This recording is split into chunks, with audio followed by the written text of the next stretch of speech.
הגיע אלינו מחשב, אחרי שדרוג, בן אדם עשה לבד, ולא נדלק לו, אין אינט.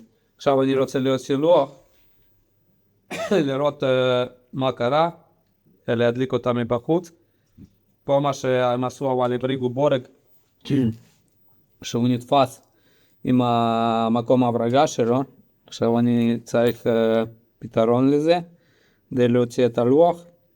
מה שאני עוד ראיתי ישר, שככה לא מחברים, צריך שתי כבלים בנפרד למתאם הזה, לא למפצל של כבל אחד, כי זה 4070 סופר, פרו-ארט, זה כרטיס מסך שלו, חדש.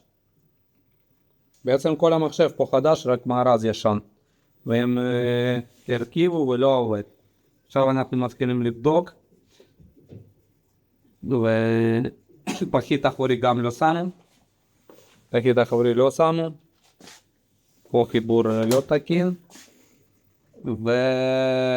והברגות פגומות. עכשיו אני אנסה להוציא את זה. העיקר פה לא לפגוע בלוח, כי לוח הזה באחריות. אמנם יש פה כבר פינים עקומים בחיבורים.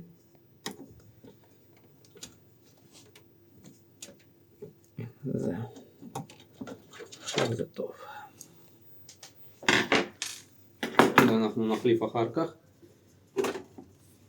הוצאנו לוח, עכשיו אני רוצה לבדוק מצב סוקט, כי כשאנחנו מדליקים יש לנו תמונה כזאת, CPU דולק.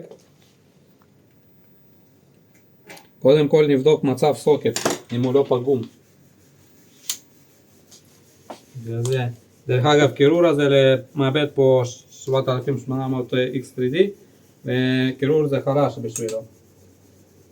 וקירור ממש פשוט של אנטק.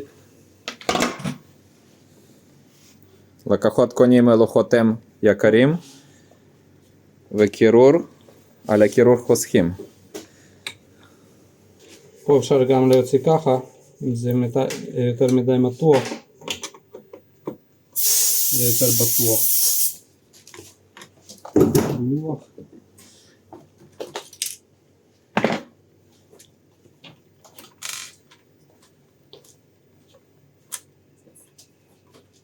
ובסיבוב כזה מורידים, וזה אפשר להחזיר. פה יש איזשהו לכלוך, אבל יכול להיות זה ממארז ישן, נפל. בואו נראה אם לא משהו בסוקט.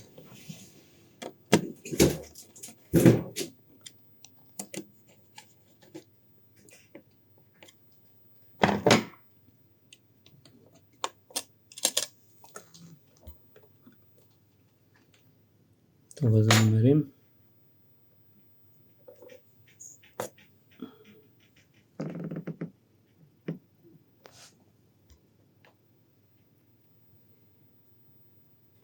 נראה הכל טוב.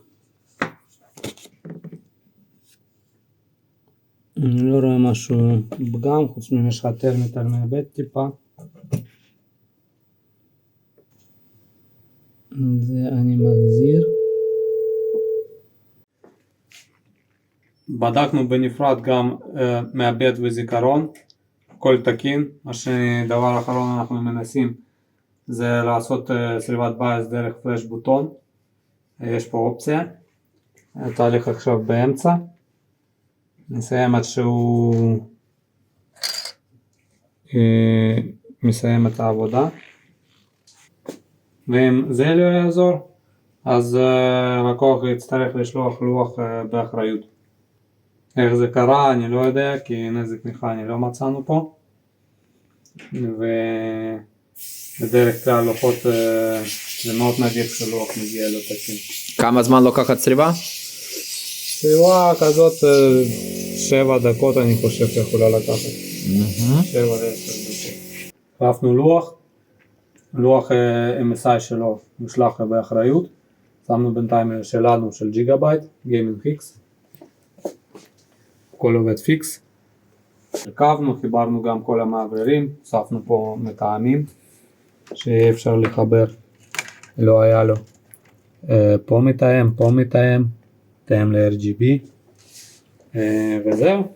אפשר הכל לסגור כבל מנג'מנט לעשות מאחורה, החלפנו גם מאוורר, אצלו היה פה 3800 X3D, ואצלו היה חלש, עם שתי צינורות נחושת, היה מגיע שם 95 מעלות.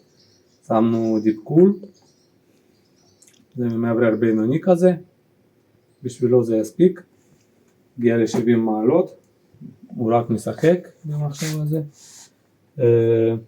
וזהו. שמנו גם תומך. כן, תומך הוספנו. תומך טוב, שרנטק פשוט, זול, ומתאים לפה.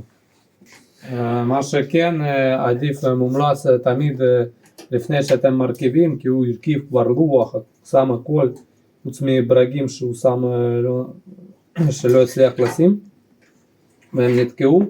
לא ראיתי פה בעיות משהו שבהרכבה לא נכונה, אבל אם הוא היה בודק את זה לפני, היה בוא נגיד מדליק לוח מחוץ למארז, היה חוסך כאב ראש, בוא נגיד ככה.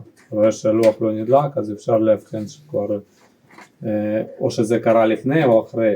עכשיו אפשר להגיד מה קרה ללוח שם, או שהגיע תקול או שהוא עושה משהו. תודה רבה על צפייה, להתראות, תעשו לייקים, תגובות, כמו שאנחנו אוהבים.